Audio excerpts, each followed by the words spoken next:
जी Nepal HD television अब तपाईँ सँगसँगै।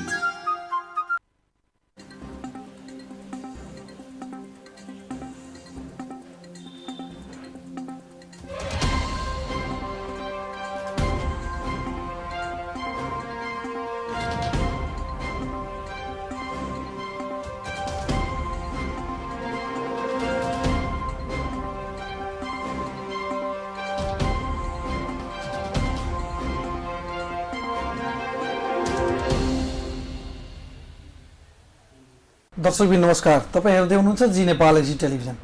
हामी राजनीतिक बहसलाई जोड्ने गरेछौँ। जी बहसमा राजनीतिक, सामाजिक र देशका विभिन्न परिस्थितिहरूसँग देशमा जब जब परिवर्तन हुन्छ त्यति बेला र परिवर्तनका कुरा र राजनीतिका कुरा, आर्थिकका मुद्दाका कुरा र समाजसँग जोडिएका कुराहरूलाई हामी जी बहसमा जोड्ने गर्छौँ।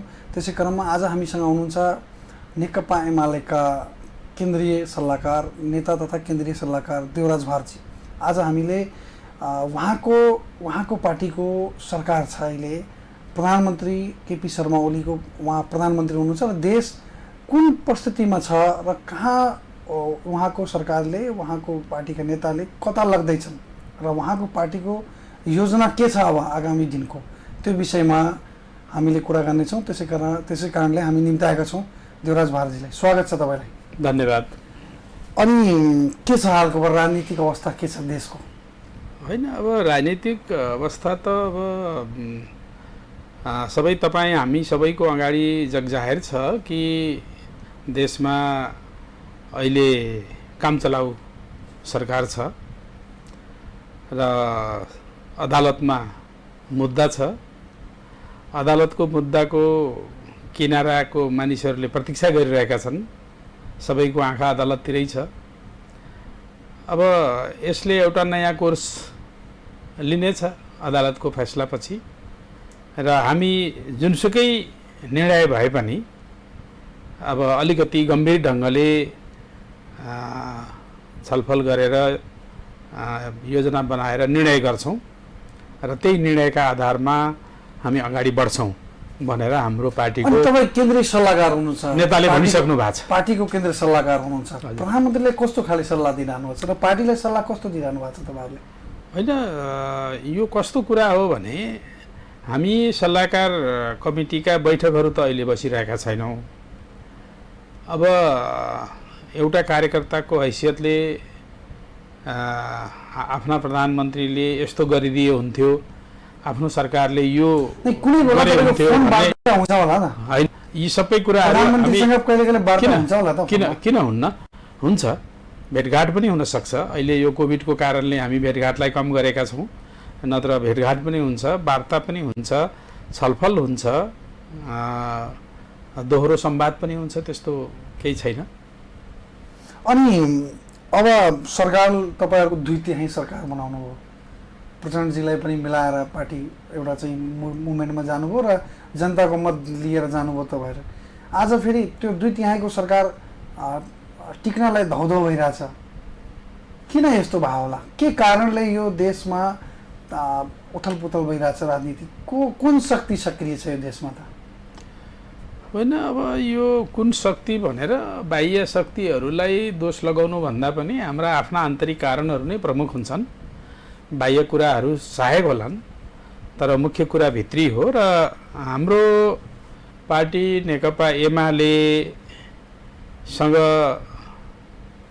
नेकपा माओवादी केन्द्रको एकता भइसकेपछि त्यसले एउटा मुलुकमा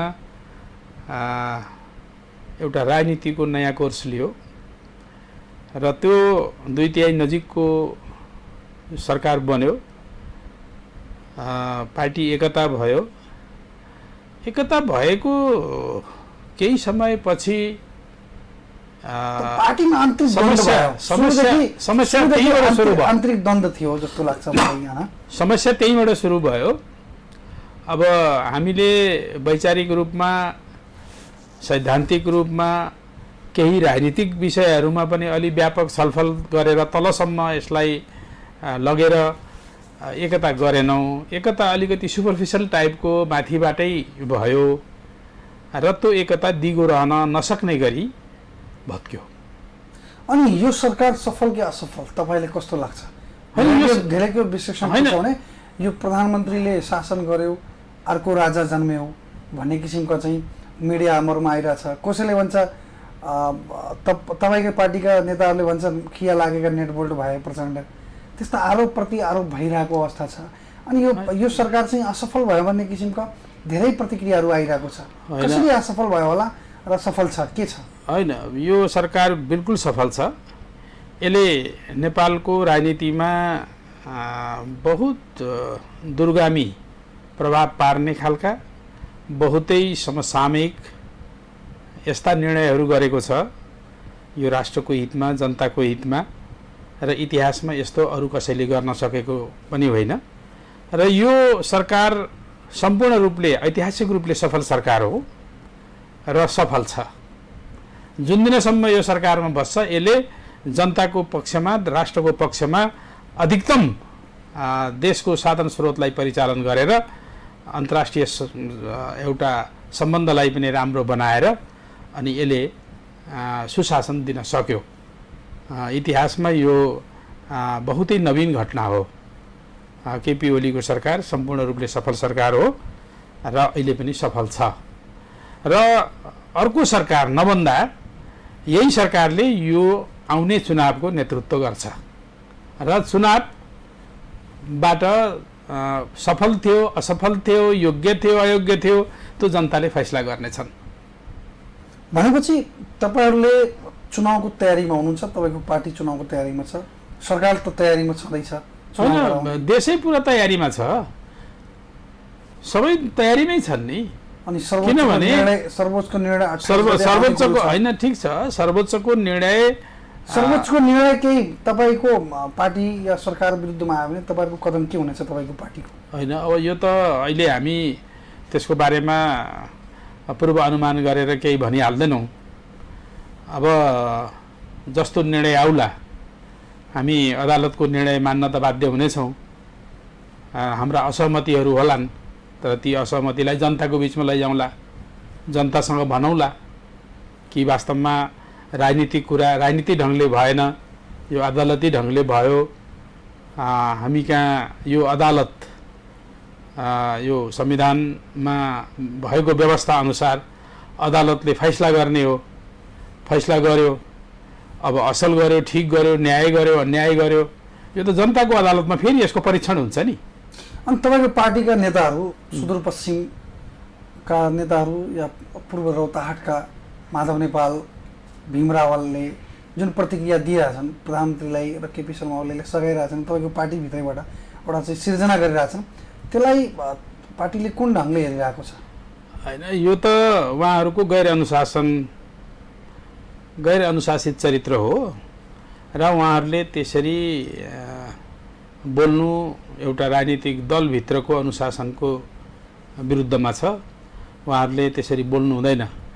चित्त नबुझेका कुरा, पार्टीमा असहमतिका कुरा पार्टीभित्र गरिन्छ, बाहिर चाहिँ यसरी छत्ताछुल्ल हुने गरी अब बोल्ने अनि छत्ताछुल्ल हुने गरी। स्थायी कमिटीको बैठक बस्यो बालुवाटारमा, अनि त्यो बैठकमा चाहिँ माधव नेपालको उपस्थिति भएन, वामदेव गौतमको उपस्थिति थियो। त्यसले के देखाउँछ? तपाईँहरूको एमाले भित्रका पनि माधव नेपाल गुटका नेताहरू पार्टीभित्रै रहने हो कि? होइन, अब यो गुट त भत्किसकेको आभास हुन्छ। अब माधव नेपाल र केही साथीहरू अहिले पार्टीको एकताको विपक्षमा देखिन्छन् र मिटिङ बहिष्कार गरेर मनलाग्दी ढङ्गले उहाँहरू चल्नु भएको छ। अनि आगामी चुनावमा तपाईँहरू अब चुनाव भन्नुभयो, देशमै चुनाव लागिसकेको अवस्था छ, पार्टीले त एउटा हो, तर तपाईँको पार्टीको सहकार कोसँग हुन्छ र चुनावमा, आउने चुनावमा? होइन, अब तपाईँको मतदाता, अब देशकै मतदाता हेर्ने हो भने खास गरी तपाईँहरूको सिट पनि आकलन गर्ने हो र हरेक कुरा हेर्ने हो भने तराई मधेसमा तपाईँहरूको एउटा राम्रो छ होइन? त मतदाताले तपाईँहरूसँग कसरी जोडिरहेछन्? तराई मधेसका उता थारूको साथ कसरी पाउनुहुन्छ तपाईँहरूले? थारूमाथि ओली सरकारले शोषण गर्यो भने विगत दिनमा आएको थियो, तर पछिल्लो चरणमा चाहिँ यो सरकारमा सहभागी भयो, केही बुँदे सहमति भयो, केही मधेसवादी दलहरू सहभागी भए, जसपाका नेताहरू सहभागी भए, त्यसले चाहिँ के देखायो भने कि तपाईँहरूको सहकार त्यहाँबाट हुँदैछ कि, तर त्यो पनि असफल भएको परिस्थिति छ। होइन, ओलीजीको नेतृत्वमा बनेको सरकारमा उपेन्द्र यादवहरू पनि रहनुभयो 18 महिना। अनि पछिल्लो चरणमा यो नयाँ उहाँहरूबाट फरक धारको नेतृत्व गर्ने राजेन्द्र महतो र अर्को महन्त ठाकुर उहाँहरू पनि ओलीजीको नेतृत्वको सरकारमा रहनुभयो। अब सवाल कहाँनिर हो भने उहाँहरू दुवै यो सरकारमा, ओलीजीको सरकारमा मन्त्री परिषदमा रहेर काम पनि गर्नुभएको छ। उहाँका केही आफ्ना रिजर्भेसनहरू पनि होलान्। एक थरी त विरोधमा हुनुहुन्छ, अर्को थरी अहिले समर्थनमा हुनुहुन्छ। तर मूल कुरा कहाँनिर हो भने मधेसका मुद्दा त सबभन्दा बढी त ओलीजीले उठाउनु भयो। कसरी उठाउनु? रेशम चौधरीलाई त जेलमा थुन्नु भएको छ। होइन होइन, त्यो त कानुनले थुन्यो नि, त्यो ओलीजीले थुनेको होइन नि। त्यही आरोप लगाउँछ त, थारू नेताहरूले त्यही आरोप लगाउँछ त। गलत कुरा। त्यो घटनामा ओलीजी सरकारमा पनि हुनुहुन्न थियो। त्यो घटना हुँदा, त्यो घटना पश्चात त्यो उहाँ थुनिँदाखेरि ओलीजी सरकारमा पनि हुनुहुन्न थियो। बल्कि उहाँले त शपथ ग्रहण गराउनु भयो सरकारमा आएर। उहाँ थुनिएको मान्छेलाई शपथ ग्रहण गराउनु भयो सांसदको शपथ ग्रहण पनि गरेका थिएन। र अहिले उहाँलाई रिहा गर्नुपर्छ भन्ने जनताको तर्फबाट जसपाले यो विषयलाई मागको रूपमा उठाइसकेपछि त्यसलाई गम्भीरतापूर्वक लिएर सुनिदिनु भयो कमरेड प्रधानमन्त्रीले, कमरेड केपी ओलीले, र उहाँले त्यसको निम्ति प्रक्रिया अगाडि बढाउनु भयो। त्यो प्रक्रियामै छ अहिले पनि। कतिपय कानुनी अडचनहरूले त्यसलाई चाहिँ टुङ्गोमा पुगेको छैन, तर त्यो प्रोसेसमै छ र त्यो कोसिस भइरहेको छ उहाँलाई रिहा गर्नुपर्छ। उहाँ चाहिँ त्यो घटनामा वास्तवमा उहाँ दोषी होइन भन्ने कुरा धेरै इभिडेन्सहरूले यो कुरा चाहिँ साबित गरिसक्यो भन्ने कुराहरू यो बाहिर चाहिँ आइरहेको छ। नै तपाईँको पार्टीको नेता चाहिँ महेश बस्नेत चाहिँ दिल्ली बजारमा पुगेर रेशम चौधरीलाई भेट्नु पनि भएको थियो पछिल्लो चरणमा, होइन? धेरै नेताले भेट्नु भएको छ। नै महेश बस्नेतले भेट्यो भने उहाँले पनि भेट्नु भएको छ। प्रधानमन्त्रीको नजिकको मान्छे, बिल्कुल बिल्कुल, तपाईँ केन्द्रीय सल्लाहकार पनि हुनुहुन्छ, उहाँले भेट्नुभयो। त्यो भेटिसकेपछि के कुराकानी भएको थियो र? होइन, उहाँलाई छोड्ने कुरा नै भएको छ नि। यो त एकदमै ट्रान्सपेरेन्ट कुरा हो कि रेशम चौधरीलाई अब कानुनी प्रक्रिया पुर्याएर रिहा गर्नुपर्छ भन्ने कुरामा सरकार सहमत छ। तर सरकारले आउने चुनावमा नेकपा एमालेलाई थारूको सहयोग हुन्छ र? थारूसँग सरकार हुन्छ? होइन, मधेससँग सरकार हुन्छ। मधेसका जनताहरू र विभिन्न क्लस्टरमा भएका जनताहरूले हाम्रो सरकारलाई अथवा केपी ओलीको नेतृत्वको सरकारलाई, नेकपा एमालेलाई विरोध गर्नुपर्ने मैले आधारहरू देख्दिनँ। त्यस्ता कारणहरू पनि मैले फेला पार्दिनँ। र यो आउने चुनावमा वास्तवमा भन्ने हो भने मधेस र मधेसी जनताको समर्थन हामीलाई हुन्छ र हामीले आवश्यकताका आधारमा परिस्थितिजन्य ढङ्गले यो सरकारले त त्यस्तो खाले केही रिजल्ट पनि देखाएको अवस्था छैन। जे ल्यायो अध्यादेशबाट ल्यायो, अध्यादेश आउँदै फेरि त्यो अदालतमा रिट पर्यो, त्यो फेरि रोक्का भयो, त्यस्तो अवस्था पनि छ। एकातिर जसपालाई सरकारमा सहभागी भयो, अहिले सर्वोच्च मुद्दा पर्यो, फेरि त्यो एउटा आदेश भयो, मन्त्रीहरू सबै साइलेन्ट भयो। होइन, अदालत यो त कस्तो भने सरकारको चाहना त अभिव्यक्त भयो। अब सधैँ यस्तै समय रहिरहन्न। अहिले भर्खरै अब यो अदालतको फैसला पछि यो त यो परमादेश जारी गरेको कुरा हो, तर चाहिँ फैसला त होइन नि। त्यो रोक्नलाई फैसला त, निर्णय त भइसकेको छैन नि अदालतको। त्यस कारणले त्यो अदालतको फैसला त कुर्नुपर्छ। र त्योभन्दा पनि ठुलो कुरा के हो भने सरकारले यसलाई एक्सेप्ट गर्यो। यो ठुलो कुरा हो। हामी राजनीतिक दलको नेतृत्वले त्यसलाई एक्सेप्ट गर्यो, यो ठुलो कुरा हो। र जब यो स्वीकार भयो, अब भोलिका दिनमा त त्यो कार्यान्वयन हुन्छ नि। अदालतले मात्रै रोकिने कुरा राजनीतिक कुरा हो। प्रचण्डले नेकपा एमाले र प्रचण्डका पार्टी एकीकृत भयो, त्यो उहाँले जुन परिस्थितिमा एकीकृत भएको थियो र अहिले हाल आएर केपी शर्मा ओलीलाई असहयोग गर्नुभयो, त्यो कारण के रहेछ त? खास तपाईँ त केन्द्र स्तरको नेता, तपाईँले बुझ्नु भयो होला त? होइन, अब धेरै सत्यताको पनि एउटा धेरै भन्छ कुनै शक्तिले चलाएको छ प्रचण्डलाई, सबै उपेन्द्र यादवलाई कुनै शक्तिले चलाएको छ, सबै कुरा खोलिदियो भने त्यो एकदम गन्दा हुन्छ, त्यो फोहोर हुन्छ। त्यसकारणले त्यसलाई राजलाई भन्नुपर्छ त जनतालाई। तर राजलाई राजै रहन दिउँ जस्तो लाग्ने कुरा हो। दर्शकलाई त भन्नु पर्यो। तर एउटा कुरा क्लियर, जनतालाई सूचित गर्नुपर्छ त। एउटा कुरा क्लियर कुरा के हो भने कसैलाई आरोप गर्नुभन्दा पनि यो जब नेपालमा केपी ओलीले राष्ट्रवादको विषय उठाउने गर्नुहुन्छ, हिजो नाकाबन्दीको विरुद्धमा केपी ओली उभिँदा र त्यो सरकारले, केपी ओलीको सरकारले चाइनासँग यातायात पारवहन सन्धि गर्दा र भारतसँग यो नाकाबन्दी तोड्नको निम्ति भारतसँग लडाइँ लड्दा त्यही प्रचण्डले अविश्वासको प्रस्ताव ल्याउनु भयो।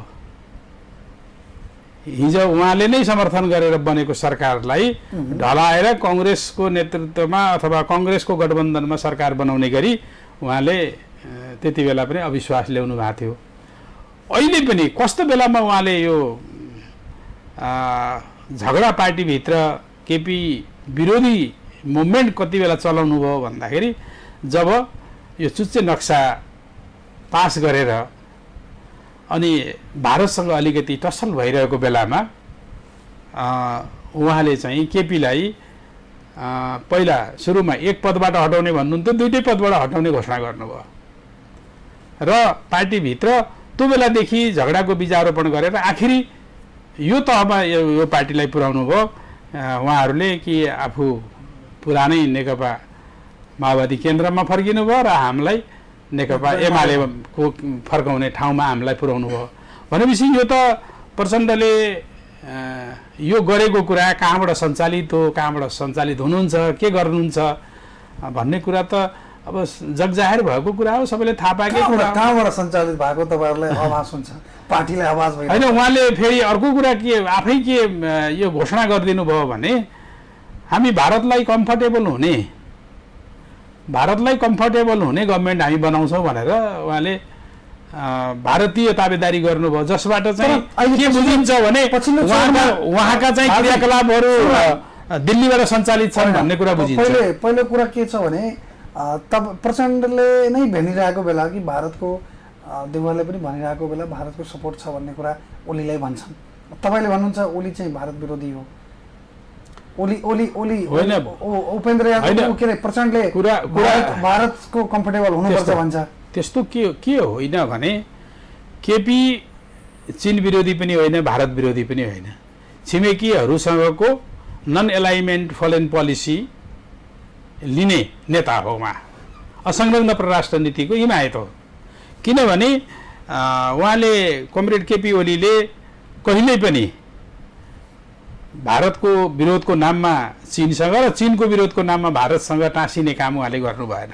समदूरीको सम्बन्ध, दुईटैको विश्वास आर्जन गरेर यो देशको समृद्धि र विकास हुन सक्छ भन्ने विश्वास कमरेड केपी ओलीको विश्वास हो, त्यो नेकपा एमालेको विश्वास हो। त्यसो भएको हुनाले यहाँ चाहिँ भारतको विरोध र समर्थन भन्ने एउटा कुरा के उठ्छ भने प्रचण्डलाई चाइनाले चलाएको छ, ओलीलाई भारतले चलाएको छ भन्ने उठिन्छ कुरा। होइन त के हो थाहा छैन, अरूलाई कहाँ कसले चलाएको छ त्यो म बुझ्दिनँ, तर हाम्रो नेतालाई कसैले कहीँ चलाएको छैन। हाम्रो नेता आफै चल्नु भएको छ र दुनियाँलाई चलाउनु भएको छ। त्यही त। अब यो म फेरि प्रसङ्ग मैले जोडेँ भने अब थारूहरूको समर्थन र तराईको समर्थन कुन ढङ्गले तपाईँहरूले हेरिरहनु भएको छ कि हामीलाई आउने चुनावमा हामीसँग साकार हुन्छ र हामीलाई सहयोग गर्छ? किनभने एकातिर थारूलाई शोषण भइरहेको अवस्था छ, उहाँहरूको एउटा लिडर चाहिँ जेलमा थुनिएको अवस्था छ, थारूको छोरा जेलमा थुनिएको अवस्था छ, अरू थारूहरू फरार भएको अवस्था छ, थुप्रै मुद्दाहरू लागेको अवस्था छ हैन। थारूहरूसँग कुन साकार हुन्छ, थारूले के आधारमा तपाईँहरूले भोट दिन्छ, थारूहरूको पनि केही माग थियो यो देशमा हैन, तराई मधेसको जनताको पनि केही एउटा माग थियो, त्यो पनि केही पुरा भएको अवस्था छैन। अनि कसरी नेकपा एमाले एकातिर चाहिँ प्रचण्ड र माधव नेपाल एकतिर छन्, कङ्ग्रेस एकतिर छ, जासपामा दुईटा धार छ हैन, उपेन्द्र यादव पनि प्रचण्डतिर छन्, जासपा अब कतातिर छ भन्ने अहिले प्रश्न देखिरहेको अवस्था छैन।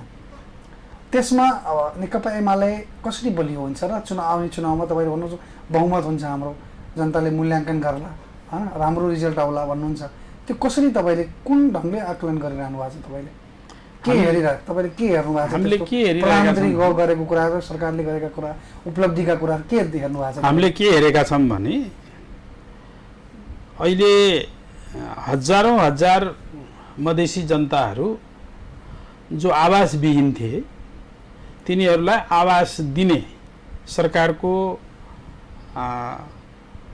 आवास नीति अन्तर्गत, आवासको अधिकार अन्तर्गत आवासविहीनहरूलाई आवास दिने कार्यक्रम छ। कासपास विकास एउटा पाटो भयो, तर अहिले बाँकी जिल्ला उहाँहरूको इम्पोर्टेन्ट मुद्दा के हो भने समावेशी हुनुपर्छ हरेक ठाउँमा, संविधानमा पहिला मेरो कुरा सुन्नु न। अनि तपाईँको के अरे यो के अरे नागरिकता एउटा समस्या थियो, नागरिकता तराईको मात्र होइन, पहाड हिमालको पनि समस्या छ हैन। म के भन्दैछु भने आवासविहीनहरूलाई आवास दिने कुरा त्यो महत्त्वपूर्ण कुरा थियो र त्यो यो सरकारले आवासविहीनलाई आवास दिइरहेको छ। बाँकी जिल्लामै यहाँ 2000 भन्दा बढी आवासविहीनहरूले आवास प्राप्त गरिसके, अरू पनि बाँकी प्रोसेसमै छन्। देशको राजनीति कुरा गर्दैछौँ, त्यति मात्रै होइन। म यो तराईको कुरा गर्दा तपाईँले सोध्नुभयो नि, यो तराईमा के गर्यो नेकपा एमाले तराईका जनताहरू र भोलि कसरी तपाईँले बहुमत ल्याउनुहुन्छ भन्ने जुन प्रश्न गर्नुभएको थियो त्यसको जवाब दिइरहेको छु। र अर्को कुरा के हो भने जसको जमिन थिएन, जो चाहिँ ऐलानी जमिनहरूमा र जो लिगल थिएन, इलिगल ढङ्गले बसोबास भएका बस्तीका बस्तीहरू, गाउँका गाउँहरूलाई अहिले सरकारले भूमि सम्बन्धी समस्या समाधान आयोग बनाएर तिनीहरूलाई भूमिको अधिकार दिँदैछ। यो पनि त्यो हजारौँमा होइन लाखौँमा त्यो व्यवस्था हुँदैछ। आवासको अधिकार, जमिनको अधिकार, यसले रोजगारी सिर्जना हुनेछ, त्यो रोजगारीको अधिकार यी चाहिँ अब जनतालाई मुहैया गर्ने कसले त भन्दा यही नेकपा एमाले, केपी ओलीको नेतृत्वको नेकपा एमालेको सरकारले गर्ने हो। त्यसकारणले थारू कमैयाहरू, मधेसी जनताहरू, दलितहरू जोसँग चाहिँ आवास थिएन, जोसँग चाहिँ जमिन थिएन, तिनीहरूलाई जमिन दिने प्राथमिकतामा राखेर अहिले धमाधम नापी भइरहेको छ। फारम भरेर कम्प्लिट भइसक्यो र त्यो आयोगले काम गर्दैछ। यति सुन्दर कामहरू र जुन चाहिँ सामाजिक सुरक्षा भत्ताको कुरा छ, यी सबै कुरा र जहाँसम्म चाहिँ तपाईँले भन्दै हुनुहुन्छ यो नागरिकताको कुरा त सरकारले त अध्यादेश मार्फत समाधान योग्य काम त स्टेप त उठाएकै हो, तर अब पछि सर्वोच्चले यसलाई रोकेको छ, तर यो फैसला हुन त बाँकी नै छ। जस्तो थारूहरूको र यो जसपाको पनि एउटा माग थियो, विगत सुनिन्थ्यो मिडियाहरूमा कि लाल आयोगको प्रतिवेदन सार्वजनिक गर्नुपर्छ सरकारले, त्यो सार्वजनिक पनि भएको अवस्था छैन। अनि थारूहरूको समर्थन कसरी हुन्छ? थारूहरूलाई यो सरकारले चाहिँ सहयोग गरेको, छोडाउन खोजेको र ऊ अन्यायमा उनको चाहिँ लाल आयोग भनेको टिकापुर काण्डको छानबिन आयोग हो र टिकापुर घटनालाई नै वास्तवमा त्यो एउटा राजनीतिक घटना हो, अपराधिक घटना होइन भनेर सरकारले त्यो रेशम चौधरीको मुद्दालाई राजनीतिक मुद्दाको रूपमा जब एक्सेप्ट गरिसकेपछि र त्यसलाई कानुनी प्रक्रियाबाट छिटो टुङ्गाउनको निम्ति प्रयत्न भइरहेको परिप्रेक्ष्यमा अब लाल आयोगले गर्ने काम त सरकारले त्यसै गरिहाल्यो नि। भनेपछि त्यो सरकारले गरेको काम लाल आयोगको होइन, त्यो लाल आयोगले गर्ने पनि त त्यही काम गर्नलाई उसले चाहिँ प्रतिवेदन सुझाव दिने हो। त्यो सुझावलाई सरकारले ग्रहण गरिसकेको छ त अब त्यो त निष्क्रिय जस्तै भयो लाल आयोगको प्रतिवेदन त। भनेपछि प्रधानमन्त्रीले भनिसक्नु भयो कुरा। भनिसक्नु भएको छ र जहाँसम्म चाहिँ अब त्यो राजनीतिक घटना थियो र त्यो राजनीतिक मुभमेन्ट थियो, त्यसलाई राजनीतिक ढङ्गले नै त्यसलाई चाहिँ समाधान गर्नुपर्छ भन्ने कुरा त्यसमा आएको छ र त्यो अदालती विषय कानुनी विषय भन्दा राजनीतिक विषय हो भनेपछि त यसलाई त राजनीतिक ढङ्गले नै समाधान हुन्छ। तर चाहिँ लामो समयदेखि एउटा थारूको छोरालाई थुनेर राख्ने त्यो जुन होइन, अब त कानुनी जटिलता होइन, कानुनी जटिलताको सवाल छ। आरोप लगाइरहेछ नि त थारू नेताहरूले, जसपाका नेताहरूले, बेला बेला महानुभावहरूले पनि भनिरहन्, राजनीतिमा त पनि वक्तव्य आइरहन्छ होइन। उहाँ नै प्रधानमन्त्री भए पनि उहाँले पनि अहिले निकाल्न सक्नुहुन्न त्यो कानुनी प्रक्रिया पुरा नगरिकन। अनि अबको हाम्रो अन्तिम प्रश्न के छ, प्रधानमन्त्रीले अबको योजना के बनाउनु भएको छ? अध्यादेश आएपछि या कि अदालतको आदेश आइसकेपछि र आउने चुनावको योजना के छ? हेर्नुहोस्, अस्ति भर्खर नीति तथा कार्यक्रम आयो, बजेट आयो। अब यो सार्वजनिक भएकै कुरा हो र अचम्मको कुरा के भयो भने यो पटकको अध्यादेशबाट आएको नीति तथा कार्यक्रम र बजेटमा एउटा पनि नकारात्मक कमेन्ट कसैको छैन। र देशमा कोभिड छ, महामारी छ, त्यसलाई नियन्त्रणमा ल्याउनको निम्ति भ्याक्सिन गर्नुपर्छ र त्यो भ्याक्सिन किन्नुपर्छ बाहिर मुलुकहरूमा। अहिले संसारभरि धेरै सर्टेज छ र धेरै शक्ति राष्ट्रहरूले त्यसलाई जम्मा गरेर राखेका छन् र अहिले कूटनीतिक प्रयत्नहरूद्वारा त्यसको खरिद काम भइरहेको छ र चीनबाट एक लट आउँदैछ र अहिले कमसेकम 50 लाख मानिसहरूले भ्याक्सिन यही हप्ता पाउने सम्भावना छ। अब यी यस्ता कामहरू छन् जसले भविष्यको निम्ति नेकपा एमालेलाई यिनै योजनाहरू हुन्, यिनै निर्णयहरू हुन्, यसैलाई कार्यान्वयन गर्ने हो र हामी सरकारमा हुँदा आफै गरेर देखाउँछौँ, सरकारमा नहुँदा दबाब सिर्जना गर्छौँ जनताको र त्यसलाई गर्न बाध्य बनाउँछौँ। गर्ने त अल्टिमेटली यिनै कामहरू हो। गर्ने भनेको देशको चौतर्फी विकास हो, तर मैले एउटा कुरा समृद्धि हो। मैले यो देशका अधिकांश पोलिटिकल लिडरहरू सङ्घीय सांसदको काम के हो भने रोड बनाउने काम होइन। सङ्घीय संसदको काम के हो भने कानुन नीति निर्माण गर्ने काम, ल मेकरहरू हुन् उनीहरू। तर अहिलेसम्म के तपाईँ पनि संविधान सभाको पूर्व सदस्य हुनुहुन्छ, तपाईँहरूको हुँदाखेरि चाहिँ कानुन निर्माणका कुराहरू र अहिलेका कानुन निर्माणको कुरा के गरे त 5 वर्षमा?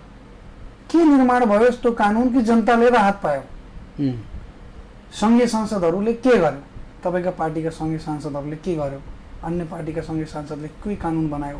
यो सरकारले के कस्तो कानुन बनायो जुन चाहिँ जनतालाई आज 5 वर्षपछि जनतामा जाँदाखेरि मैले यो कानुन बनाएँ, जनताले चाहिँ रोड बनाउनका लागि पठाएको होइन नि त, कानुन नीति निर्माणका लागि पठाएको हो त। सङ्घीय सांसदको काम कर्तव्य के हो भने उहाँलाई जिम्मेवारी ढङ्गले थाहा छ कि छैन भन्ने पनि देखिए एउटा प्रश्न चाहिँ जनताबाट आइरहेको अवस्था छ। उहाँले सङ्घीय सांसद भइसकेपछि कानुन नीति निर्माणका कुराहरू कतिको कानुन बन्यो यो देशमा जुन चाहिँ जनता कम्फर्टेबल? बुझेँ मैले। कुरा कस्तो छ भन्दाखेरि यो हामी कहाँ स्थानीय सरकार, प्रदेश सरकार र सङ्घीय सरकार 3 प्रकारका सरकारहरूको कानुनहरू बनेका थिएनन्। त्यो 74 पछि नै बनेका हुन् कानुनहरू सबै, किनभने संविधान बनेका थियो र संविधान अनुसार यी संरचनाहरू तयार भए, निर्वाचन भए र निर्वाचनबाट जब पदाधिकारीहरू पदहरू जब स्थापित भए अनि अब त्यो शासन सञ्चालनको निम्ति व्यवस्था सञ्चालनको निम्ति हामीसँग पर्याप्त कानुनहरू थिएनन्। कतिपय कानुनहरू आफै बनाउनु पर्ने थियो, स्थानीय सरकारले, प्रदेश सरकारले, सङ्घीय सरकारले, कतिपय सङ्घले बनाउनु पर्ने कानुनहरू थिए। ती त आखिरी 74 यता बनेकै कानुनहरू त हुन् नि, त्योभन्दा पहिले त बने होइन। त्यसकारणले कानुन नबनेको होइन। जो आज मैले अघि भूमि सम्बन्धी ऐनका कुरा गरेँ, भूमि सम्बन्धी समस्या समाधान आयोग सम्बन्धी कुरा गरेँ। यी सबै पनि त कानुन बनेरै भएको हो नि। कानुन त यही 74 पछि नै बनेको हो यो पनि। त्यसकारणले कानुन बन्दै नबनेका होइनन्। पछिल्लो आवरमा जब सभामुखले र संसदले आफैले जो पार्टीभित्रको झगडापछि त्यहाँ यो कानुन बनाउने कुरामा, विधेयकहरूलाई लगेर छलफल गर्ने कुरामा, संसदलाई चलाउने कुरामा धेरै अब्स्ट्याकलहरू आए। र त्यो के हो त भन्दाखेरि सभामुखले पार्टीको भएर काम गरे, त्यसमा पनि गुटको भएर काम गरे, प्रचण्डको भएर काम गरे। हिजो महाराजीले पनि त्यही गर्नुभयो, अहिलेकाले पनि त्यही गरे। त्यसले गर्दा यो सरकारका बिजनेसहरू राम्रोसँग त्यहाँ जान सकेनन्, संसदमा जान सकेनन् र संसदबाट त्यसलाई फरवार्ड गर्न सकिएन। किनभने हाम्रो संविधानमा कुरा बुझ्नु न, हाम्रो संविधानमा संसदले मात्रै कानुन बनाएर हुँदैन। हाम्रा दुईटा संसद छन्, एउटा माथिल्लो सभा छ, एउटा तल्लो सभा छ। तल्लो सभाबाट पनि उसमा जानुपर्छ, उताबाट प्रवेश गर्न सक्छ, तर फेरि आउन यहाँ पर्छ। दुईटै सदनले त्यसलाई स्वीकृति गरेर राष्ट्रपति कहाँ पठाउने हो। तपाईहरुको अधिकार यो प्रदेशमा अधिकार त्यसकारणले सरकार थियो त। अहिले पछिल्लो चरणमा चाहिँ विभिन्न प्रदेशहरूमा सरकार परिवर्तन भएको छ।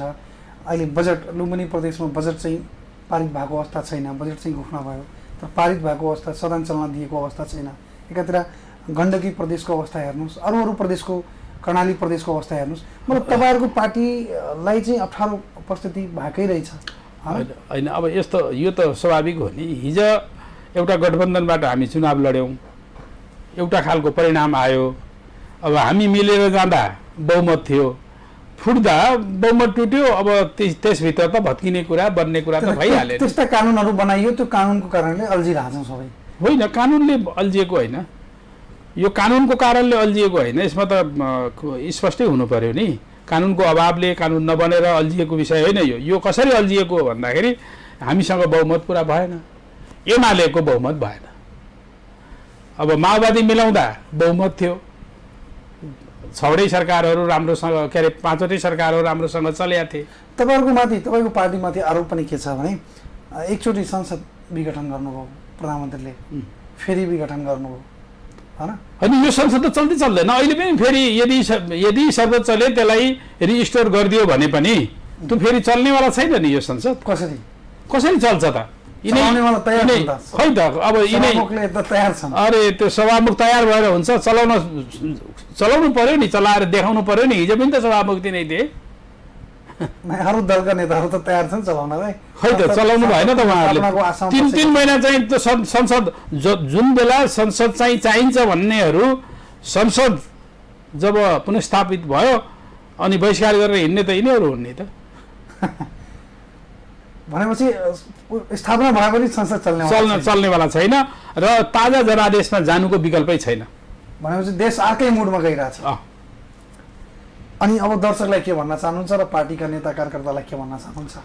होइन, अब सबैतिरबाट परिस्थितिले के साबित गरिरहेको छ भने कमरेड केपी ओलीको नेतृत्वमा रहेको सरकार यो 5 वर्ष चल्न नदिएर गर्न खोजेका कामहरूलाई अवरुद्ध बनाएर र काम गर्न नदिएर असफल बनाउने जुन घेराबन्दीको जुन सिर्जना गरियो र यसलाई अब हामीले होइन, अदालतले होइन, अब यसलाई जनतामा लगेर जनताले यसको चाहिँ जाँच गर्नुपर्छ, जनताले यसको फैसला दिनुपर्छ र त्यसको निम्ति हामी सबै तहका न्यायप्रेमी जनसमुदाय र नेकपा एमालेका कार्यकर्ताहरू हामी चाहिँ एकजुट भएर अगाडि बढ्नु। अदालतले पनि जनताकै कुरा त सम्बोधन गर्छ त।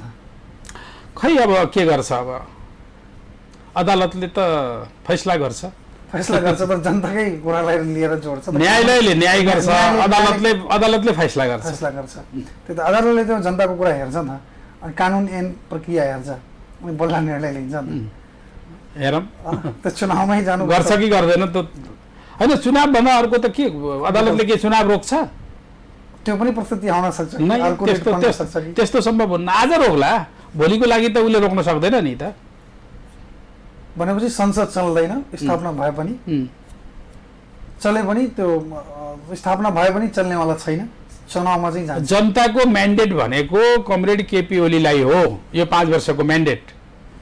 नेपाली कङ्ग्रेस कमजोर प्रतिपक्ष भएर बस्ने म्यान्डेट हो, सरकारमा जाने म्यान्डेट हुँदै होइन जनताको। त्यसकारणले यदि तपाईँकै पार्टीको नेताले त बोकेर हिँड्छन् नि, होइन त्यो त अब कसले कता कहाँ बोके, अब त्यो त अब त्यो त देखिरहेछ, देखिरहेछ। पनि हेर्नु भएको छ त, उहाँले बोकेर हिँड्नु भएको छ त।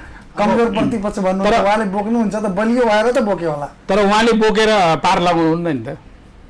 पार लगाउनु त ओलीजीलाई त अप्ठ्यारै पारिसक्नु भयो। कोही अप्ठ्यारो परेको छैन। 12वटा मन्त्री शपथ लिनुभयो, 1 हप्ता 19 दिनमै सक्यो। होइन, त्यो बेग्लै हो, त्यो सन्दर्भ बेग्लै हो, उहाँले बोकेर हिँड्ने सन्दर्भ बेग्लै हो। त्यसले केही खासै फरक परेको छैन। हस्, धन्यवाद। तपाईँले हाम्रो आफ्नो अमूल्य समय दिनुभयो। पार्टी नेकपा एमाले के गर्दैछ, यहाँलाई पनि धेरै धेरै धन्यवाद। प्रधानमन्त्रीको भूमिका के हुन्छ र आगामी योजना के छ त्यो विषयमा हामी कुराकानी गऱ्यौँ। त्यसै क्रममा फेरि हामी तपाईँसँग जोड्नेछौँ। दर्शकबिन, हामीसँग हुनुहुन्थ्यो देवराज भार, नेकपा एमालेका केन्द्रीय कमिटीका केन्द्रीय सल्लाहकार र नेता पनि हुनुहुन्छ, प्रभावशाली पूर्व संविधान सभाका सदस्य पनि हुनुहुन्थ्यो उहाँ।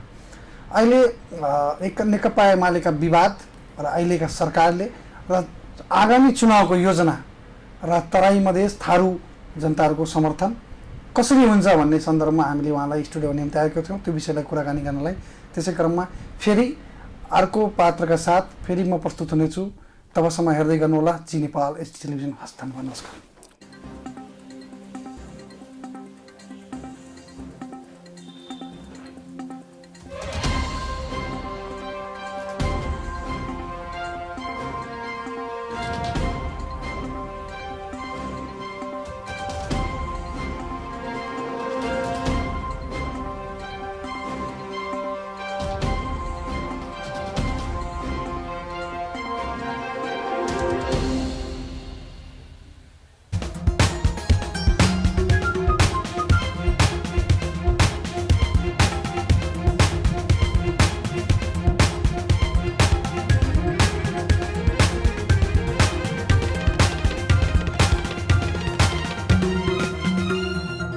जी नेपाल एचडी टेलिभिजन अब तपाईँ सँगसँगै